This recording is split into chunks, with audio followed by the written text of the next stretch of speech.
माझ्या इथे 4 नळातून पाणी येतं, एका नळातून नाही. जमिनीतलं बोरचं एक पाणी आहे धुण्या भांड्याला.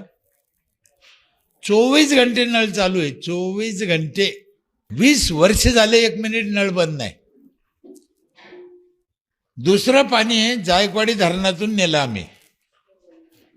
ते पाणी जायकवाडी धरणातलं पाणी 3ऱ्या मजल्यावर जातं. त्याला मीटर आहे, जेवढं पाहिजे तेवढेच घेते. बगर मोटरचं जातं 3ऱ्या मजल्यावर. बाईनं खाली नाही यायचं, पाण्यानं वर जायचं. रात्रंदिवस 24 घंटे. आणि 3रं पाणी आहे 20 लिटरचा जार असतो, एक जार एका घराला रोज. कोणत्याच पाण्याला पैसे लागत नाही 5,000 भरल्यावर. 4थं पाणी आहे माझ्या इथे, 4था नळ आहे.